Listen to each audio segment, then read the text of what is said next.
3. Hello everybody, I'm Lisanne Miller with W, Cushing and Company, and it's Third Thursdays with Lisanne. For the last 2 months we went over textured wool and dyed wool. Well, this month we're going to combine the two for a unique look. And I'd like to thank Rug Hooking Magazine for this opportunity, and don't forget, Rug Hooking Magazine, it's great issue, lots of great articles, and be sure to pick it up. Now, this is being recorded while we are at Sauter Village Rug Hooking Week. We look forward to seeing everyone there. Stop by and say hello. But also I want to mention that Maine fiber artists are being honored both past and present.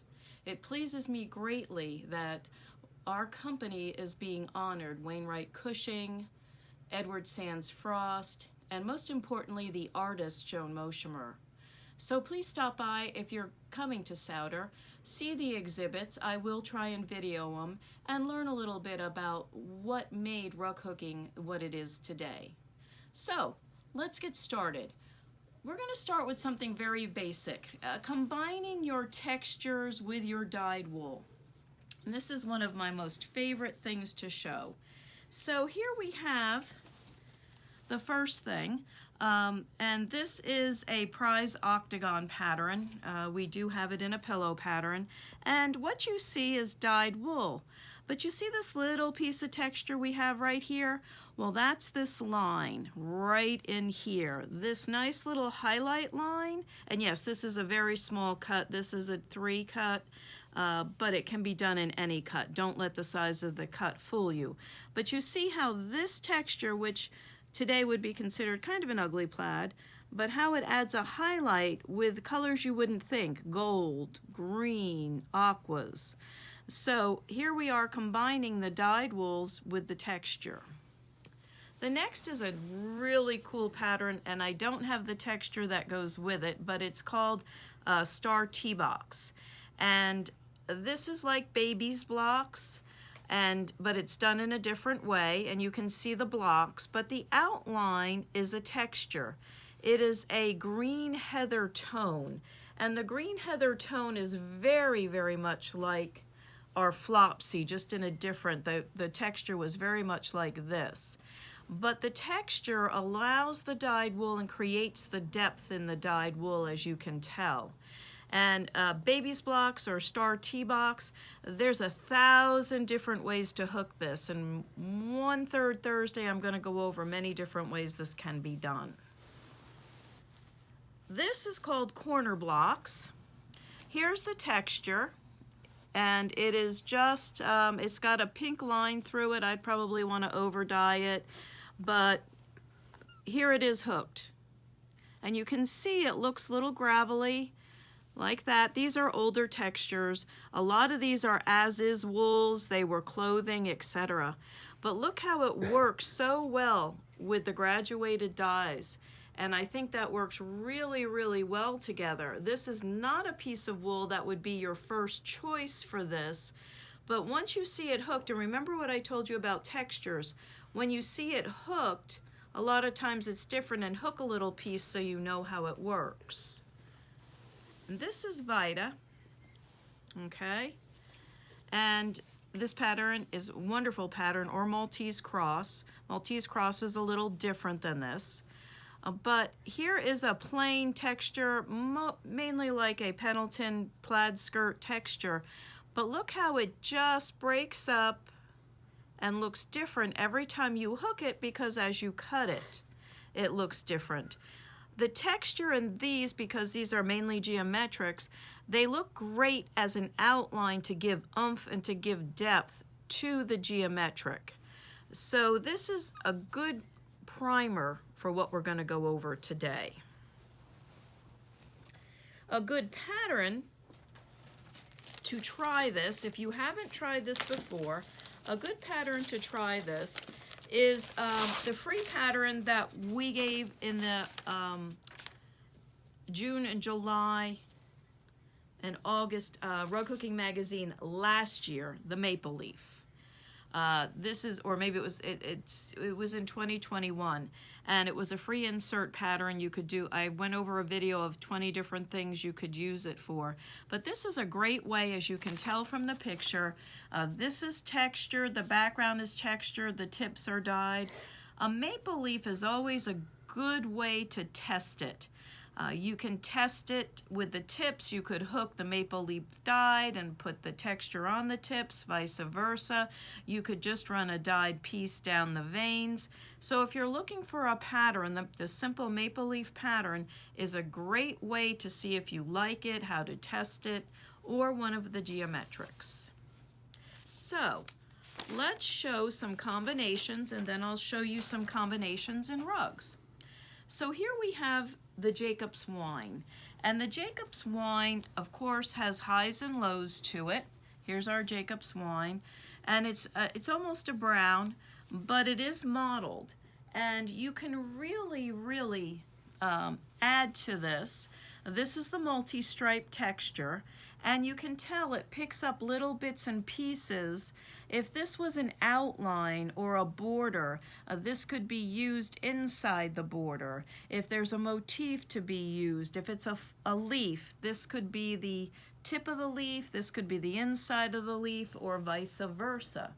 Another great wool that the Jacob's wine goes with is this rusty. This is the rusty maple, and they do go together really well. Again, a maple leaf, a tree. If you're doing trees, you want to do some fall trees. These two combined would make awesome fall trees. And then you could always pair it with another texture called Mysterious Green, and look what you get. You get the three of them. If this is your color palette. But this is a nice fall color palette. These can be the trees, this could be the grass or the hills. You could combine all of them, make the trees dance. So this is a great combination of dyed and textured. And I'll show some patterns that these will all work in. Here's Shades of Sage. We all looked at Shades of Sage last time. And the Shades of Sage has many different ways we can do it. We can cut it across. Oh, nope, I'm wrong. This is not Shades of Sage. Sorry, everyone. This is Ocean Breeze. Ocean Breeze is our new texture because it has the blues in it. So this is Ocean Breeze. But when you pair it with Blueberry Fields, it really brings out the blue. It allows the purple to come out. It really looks stunning. So if you're doing floral, if you're doing something like Cape May or a crewel pattern, these two would go really well together. So this is Ocean Breeze, this is Blueberry Fields. But then we can pair it with another texture, Flopsy, take two, and look at them all together. They really go together very well. They look great. And the textures add depth or definition, and really the color is added with the dyed wool. And that was Fields of Blueberry. Another one that would work would be our Yarmouth Blue. This is our new and improved Yarmouth Blue. Now watch the difference here. Now this stripe changes a little bit, becomes a little greener, okay? Still everything goes beautifully. And then here we have Flopsy that also goes. It works really nicely. And I'm going to put Blueberry Fields on the other side because you could use all of these in a color plan. Everything goes. One picks up the blue, one picks up the teals. It looks really well. So Yarmouth Blue, Ocean Breeze, Fields of Blueberry, and Flopsy all go together really well. Oriental, if you want to update an Oriental pattern like the Frost Oriental, perfect color palette to start with to add some oomph. Raspberry Sorbet, let's look at our dip spots. I did bring a dip spot in. We did talk about dip spots in the last one. So here's our dip spot. Now the dip spot allows us to give a little more depth. So with a little more depth, we could bring back in the multi-stripe if we chose. It brings out some of the lines, but it doesn't mean it always has to match. You just want it to complement each other. So we could bring Flopsy in. So these are your flowers. These are your crewel flowers.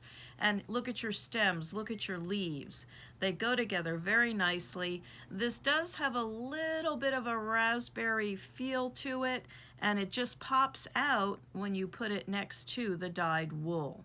That's what the benefit that you get from combining the texture and the dyed wools. When you have a spot dye, and this is William Morris leaves, okay, this is our William Morris leaves. This is, and we talked about the spot dyes and how the color moves. This is where you can use this, and if you needed to pick a background, Flopsy would work very, very nicely. William Morris leaves also goes nicely with great green plaid, as you can tell. But you can also pick up a blue or a gray in this. And we have our black and blue herringbone back in stock. And the black and blue herringbone really sets the William Morris leaves off.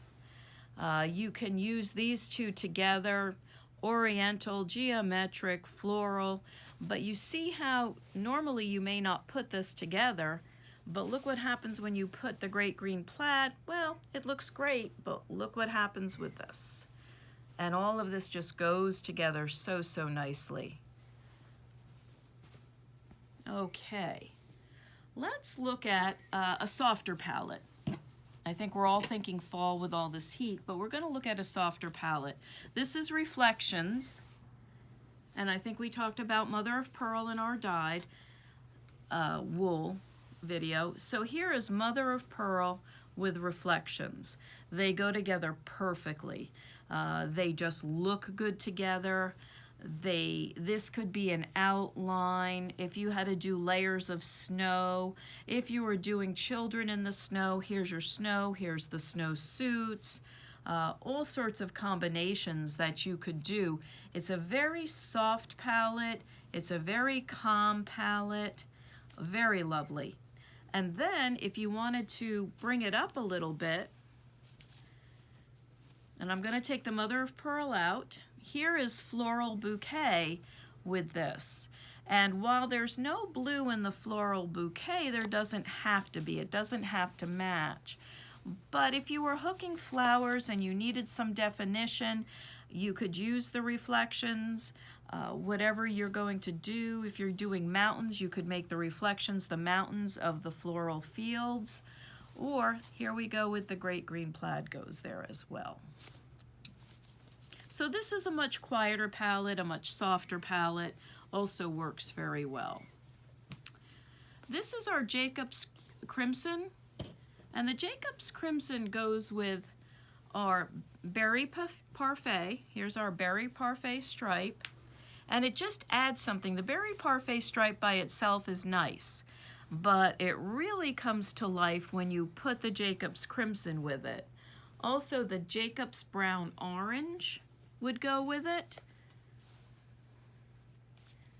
as well as Vintage Paisley Red. And that's a beautiful color combination, one you normally might not put together. It's a soft palette, and if you wanted to change the palette up and make it a deeper palette, a deeper color palette, then you would take Fields of Poppies. This is our stripe Fields of Poppies, and look at the difference here. So it's a little deeper. It still is a nice palette, works really, really well together, but it brings out different colors. If you're doing a poppy pillow, if you're doing a floral again, anything that you're working on, you can incorporate these, and if you lay them out like this together, they go together beautifully. And I'm going to switch this one more time. So this is with Fields of Poppies. This is with Berry Parfait. And I'm going to give you another one, which is going to be a little interesting or a little different. We're going to come back in with Rusty Maple. And look how nice that looks with rusty maple. And if you add in the Jacob's wine, then you've got a beautiful fall palette. And the Jacob's wine would also go with the berry parfait. So you've got a great base to start color planning a rug, combining textures with your dyed wool. Another combination, a red herringbone. A lot of times the herringbones need some help.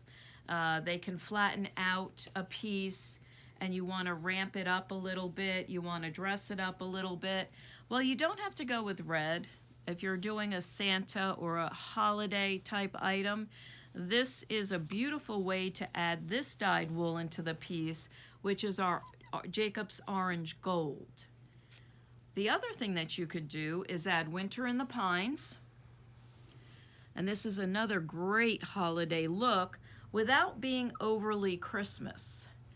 And it allows you to use the herringbones to their best advantage. You could also then deepen the Winter in the Pines. And yes, this is on sparkle. And if you don't want it on sparkle, it doesn't have to be, but the sparkle does add to it. So here we have a holiday palette.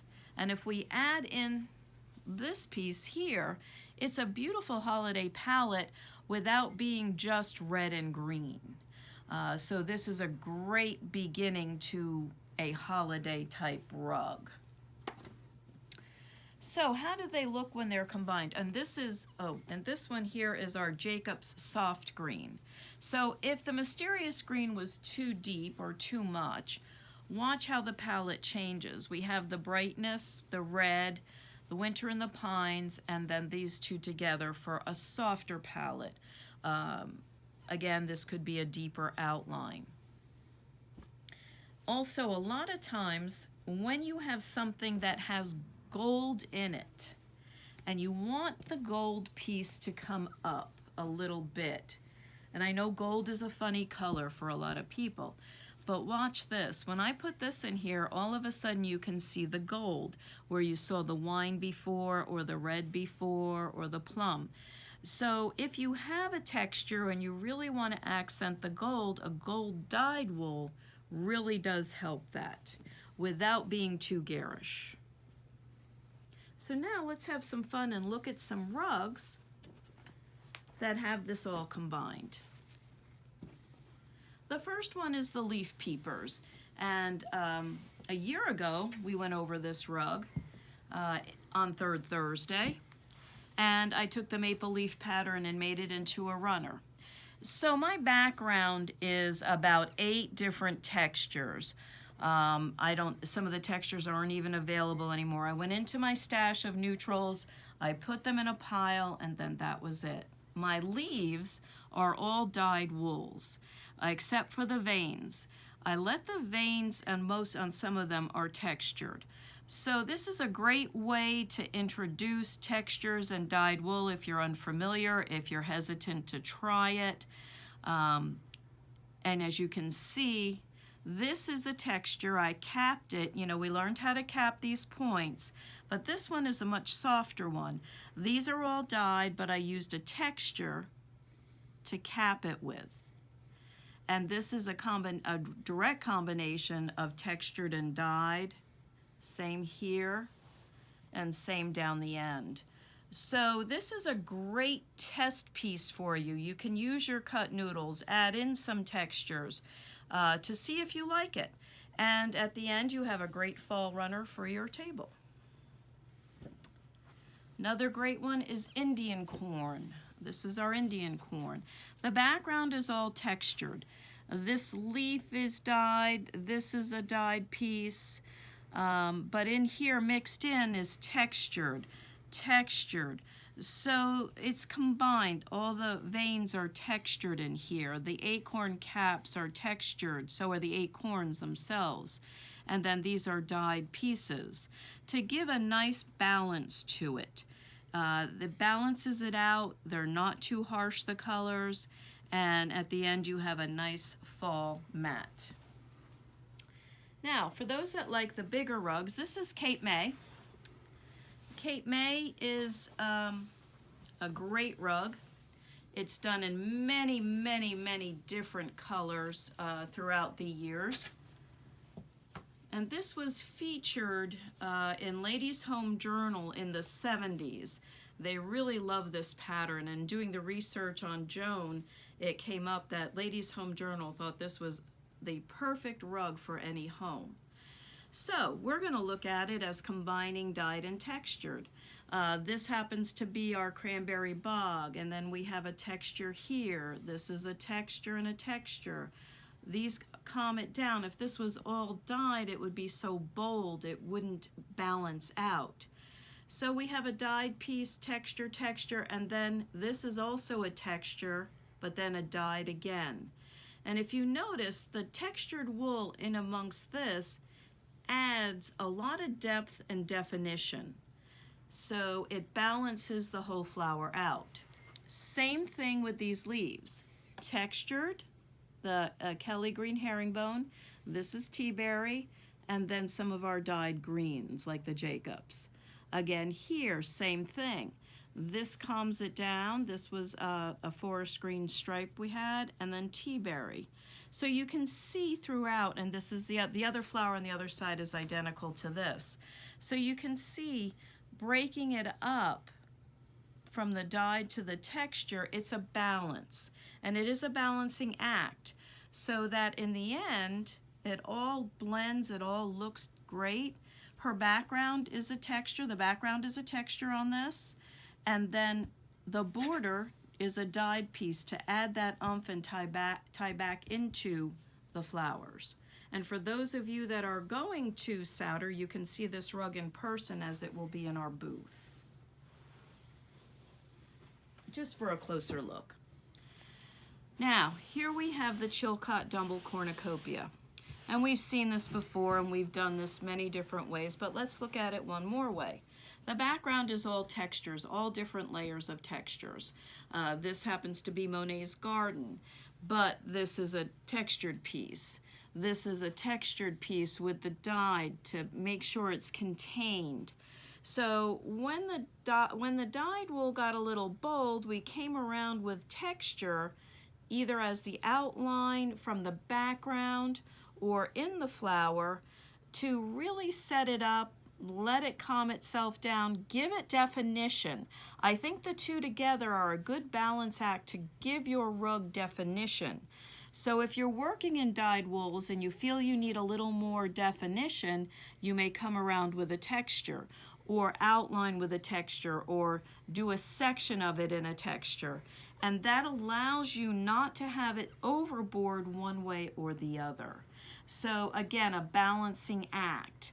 Again, the background is all texture, so when I came in through the leaves, because they needed definition, that allowed the definition to be there. So I hope that you will try combining the two. And again, a great way to start is with the maple leaf runner. Have fun with it, enjoy it. I hope to see a lot of you at Souter Village Rug Hooking Week. I know not everybody can come. We are looking forward to it. The wool wagon is almost fully packed in all this heat as Ron rolls his eyes. And again, we're going to have some fun, enjoy, and we'll see you at Souter or next month. And next month I'm going to be in the dye kitchen, and we're going to take similar colors of dye, similar, not values, but just similar colors like strawberry, wine, mahogany, burgundy. And I'm going to show you how they dye first on different backgrounds, but also the order of placing the dye and how it changes the dyed wool. So I look forward to seeing you. If not, we'll see you again in September. Well, I'll see you in September. I think that's a song. Take care and be well.